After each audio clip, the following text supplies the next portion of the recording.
Bonsoir, bienvenue sur la chaîne Aux Soins de l'âme.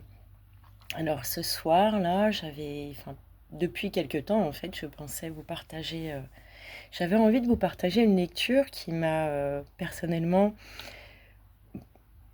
bien aidée, qui m'a fait du bien, qui m'a fait apprendre à me connaître et qui m'a aidée dans mon cheminement une période de ma vie. Alors ce livre s'appelle S'ouvrir au channeling. On va aller voir ensemble. Enfin, je vais voir, parce que le nom de l'auteur, j'ai du mal. Elle n'est pas connue. Il y en a deux. Il y a Sanaya Roman et Duane Packer. Voilà. S'ouvrir au channeling. Comment se relier à son guide. Voilà le titre complet.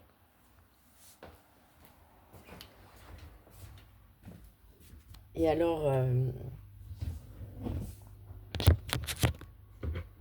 oui, pourquoi je voulais vous partager ça? Parce que, encore une anecdote de vie, une expérience incroyable à partager, qui peut aussi, je l'espère, aider des personnes. C'est toujours le but de la plupart de mes vidéos, hein. C'est pas juste ou raconter ma vie, ou c'est dans le but de partager des choses qui puissent accompagner d'autres personnes et leur faire du bien ou leur donner des pistes, des clés et voilà, les aider dans leur cheminement aussi.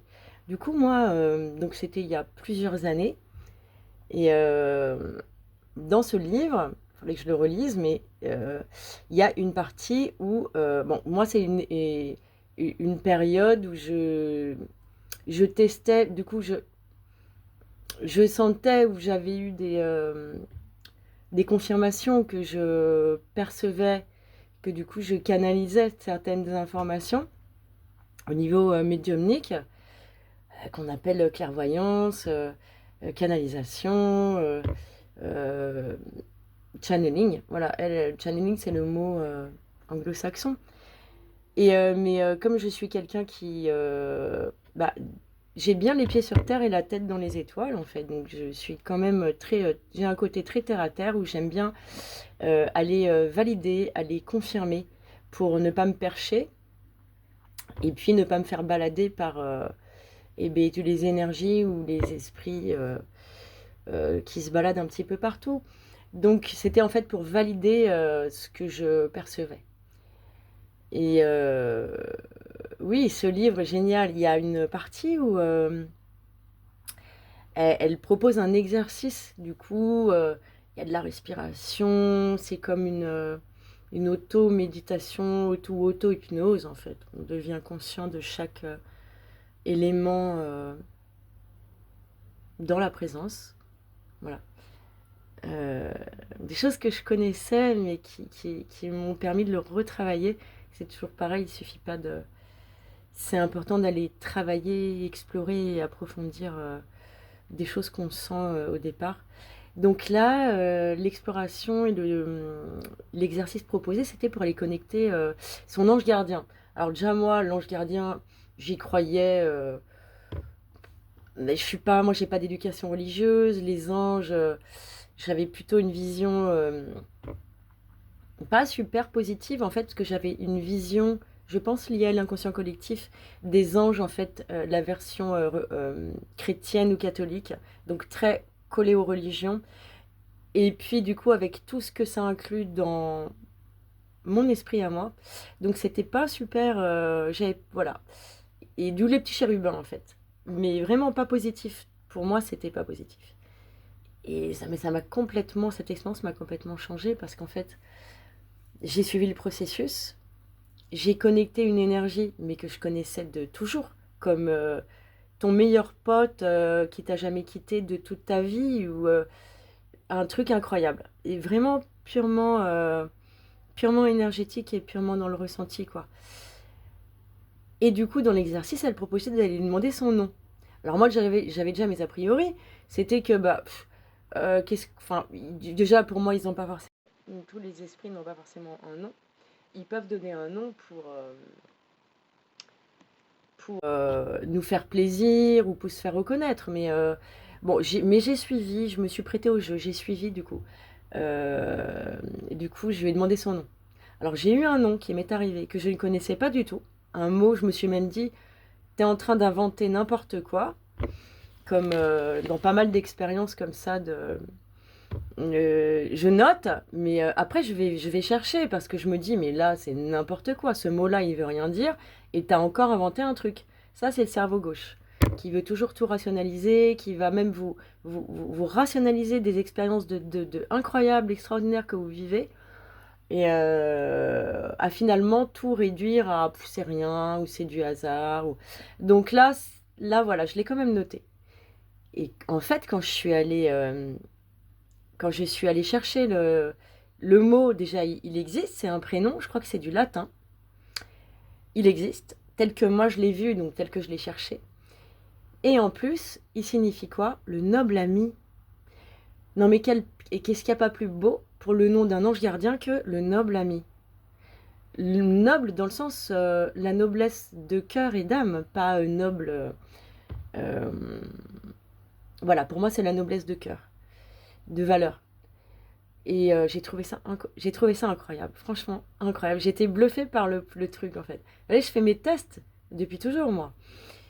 Parce que j'ai un côté autodidacte comme ça, je vais chercher mes trucs, après du coup je vais faire une formation ou un stage pour aller valider, voir qu'est-ce que moi...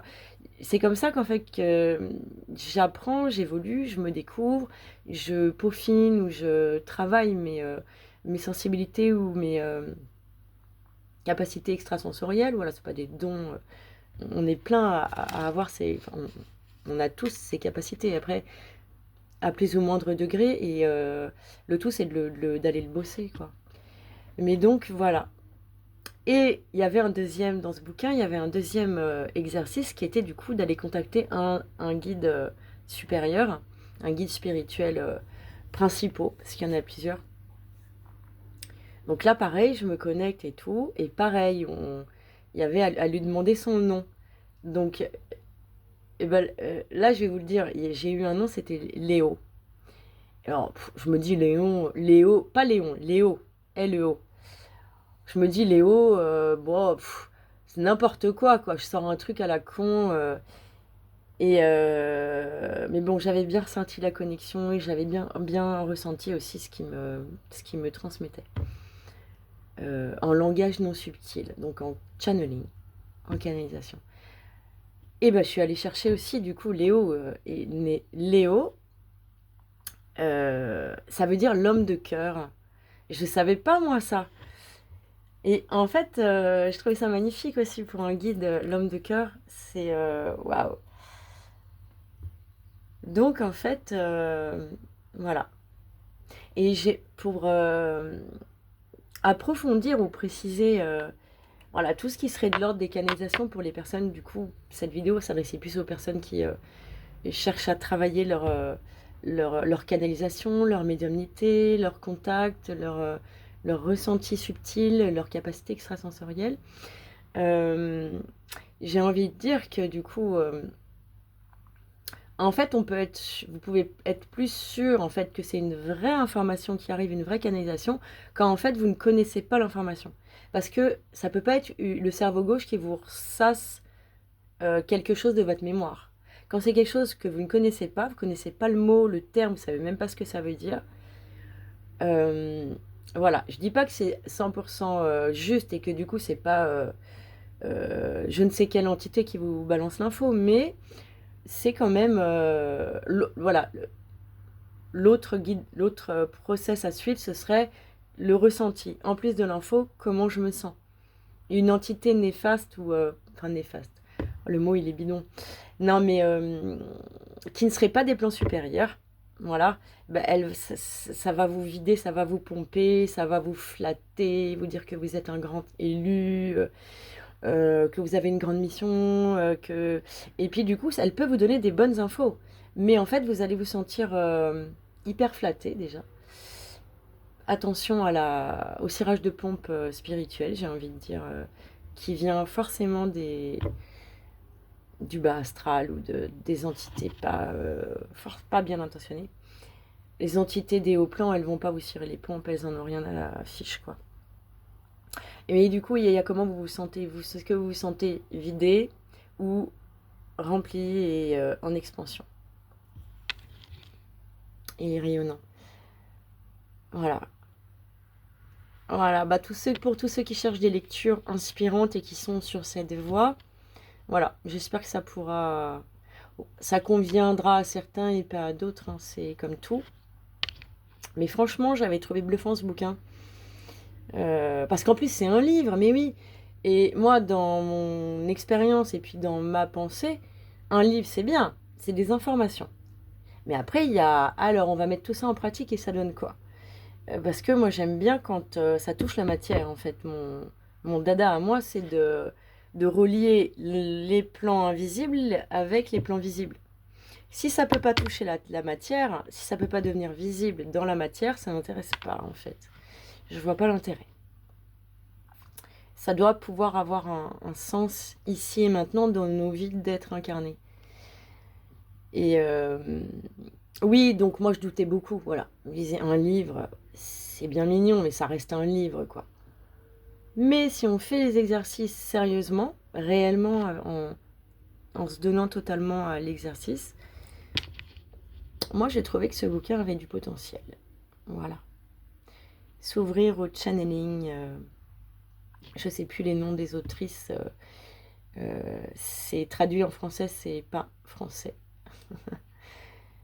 Voilà, et ben beau week-end, et puis j'espère que cette vidéo vous aura inspiré, plu. N'hésitez pas à commenter, il y a rarement des commentaires. Des fois, il y a 100, 200 vues, il y a 3-4 j'aime à peine et pas un commentaire. Vous pouvez commenter. C'est intéressant en fait d'échanger les points de vue. On peut être d'accord, ne pas être d'accord. Si vous avez des questions, voilà. Et puis vous pouvez aussi mettre un j'aime si ça vous a intéressé. Juste ça, hein, voilà, même pas par soutien. Moi, je sais que je vais facilement liker par soutien les personnes. Voilà, des personnes dont j'aime la démarche. Euh, et puis après, voilà, les vidéos, ça dépend des contenus. Mais voilà, moi, je vais soutenir en mettant un foutu pouce like, là, puisque c'est la règle, c'est le fonctionnement, voilà. Et puis je vais m'abonner, et puis des fois je vais commenter quand j'ai un truc à dire, mais moi je vais pas commenter si j'ai rien à dire. Voilà, donc bah écoutez, bon week-end à vous, et puis en espérant que la vidéo vous aura inspiré au moins. Bye bye.